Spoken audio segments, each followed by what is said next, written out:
Kalau banyak teman begini, jadi saya setelah lelah seharian 1 jam ngomong ini manfaatnya banyak dirasakan oleh Bapak Ibu Guru, jadi sangat memotivasi saya kehadiran Bapak Ibu Guru di live IG ini, apalagi ada Pak Direktur dan kopi.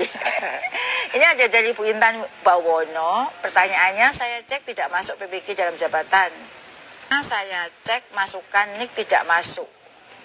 Jadi maksudnya tuh dia tidak masuk dalam kuota PPG Daljab gitu ya Bu ya. Karena waktu ngecek masukkan NIK itu tidak masuk. Nah, jawabannya begini, saat ini belum ada fitur atau menu untuk mengecek daftar Bapak Ibu, jangan terkecoh. Belum. Jadi belum ada menu atau fitur untuk mengecek daftar nama sasaran PPG atau mengupload bekas PPG.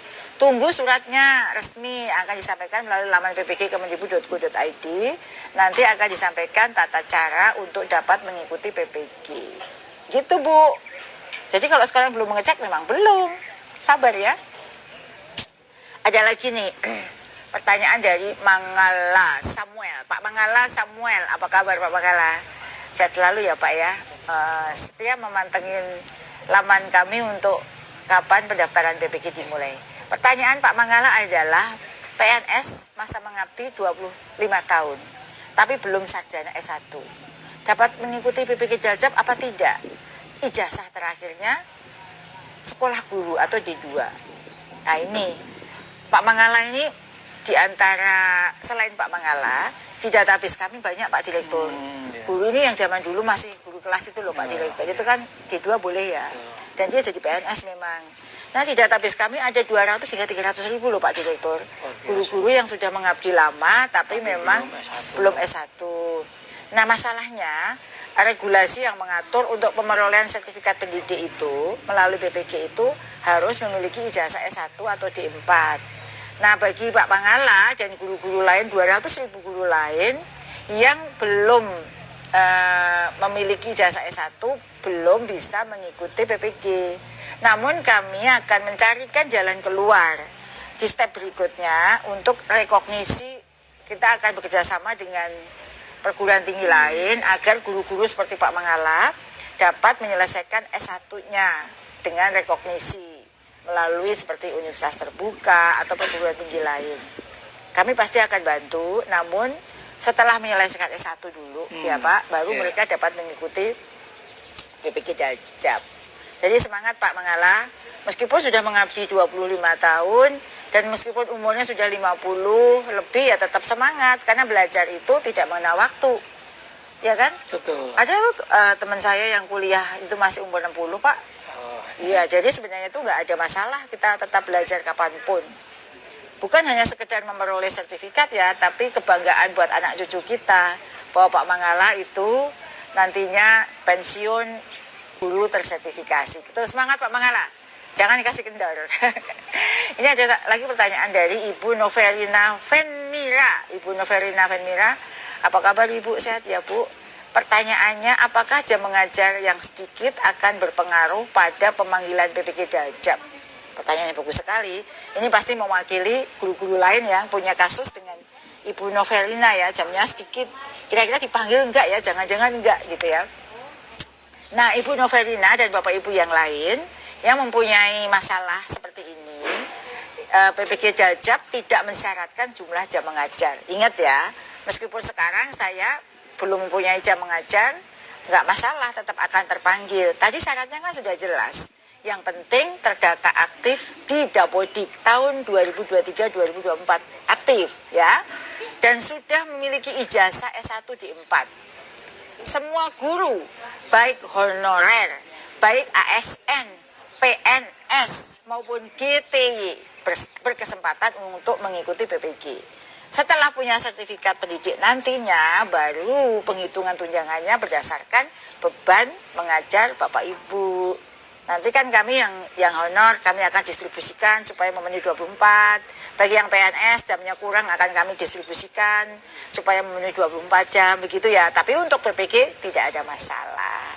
Begitu Bapak Ibu yang saya hormati, beberapa pertanyaan untuk PKGBI dan PPG sudah saya jawab. Dan sepertinya kita sudah sampai di penghujung acara live IG kita.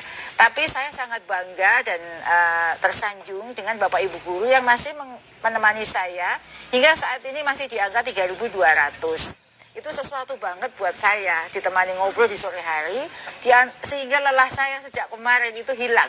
Karena bisa ngobrol bareng Bapak Ibu semuanya di live IG kita sore ini. Sekarang masih di angka 3.200. Terima kasih buat Bapak Ibu semua yang masih setia menemani saya hingga akhir sesi live IG ini. Dan saya janji akan terus melihat sebenarnya apa sih yang menjadi permasalahan di Bapak Ibu guru melalui IG saya. Saya mengidentifikasi beberapa pertanyaan. Sebenarnya pertanyaan itu apa sih yang patut kita angkat jadi acara live IG Pak Direktur. Kemarin banyak sekali pertanyaan tentang PKGBI, sehingga itulah yang kita angkat dalam live IG ini. Dan juga banyak pertanyaan terkait dengan PPG Daljab, sehingga ini masih kita angkat.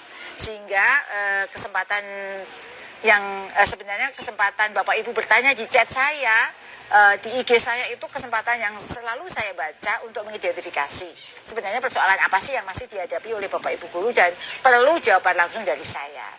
Nah, saya ada tips terkait dengan persiapan Bapak Ibu guru menjelang PPG Daljab ya, untuk menutup live IG kita sore hari ini. Beberapa hal yang Bapak Ibu guru bisa mulai siapkan saat ini, antara lain, 1, pastikan Bapak Ibu memenuhi persyaratan. Pastikan ya. Persyaratannya WNI dah. Kok warga negara Indonesia memang WNA enggak boleh dong. Ini hanya untuk WNI. Cara membuktikannya NIK dong ya. Warga negara, sehat jasmani dan rohani, itu nanti ada surat keterangan sehat dari rumah sakit, memiliki kualifikasi akademik sarjana atau sarjana terapan ya, yang sekarang mengajar pada satuan pendidikan atau melaksanakan penugasan sesuai dengan ketentuan peraturan perundangan, belum mencapai batas usia pensiun. Pertanyaannya, kalau saya 58 boleh nggak? Boleh kan, belum pensiun. Belum mencapai batas usia pensiun guru berdasarkan ketentuan peraturan perundangan, bebas narkoba, psikotropika, dan zat adiktif, nanti ada surat keterangan bebas narkoba. Dan yang kedua, pastikan data Bapak Ibu guru di Dapodik sudah sesuai. Tadi kan ada tips, kalau belum sesuai, lapor ke operator, belum bisa lagi lapor ke BPGP.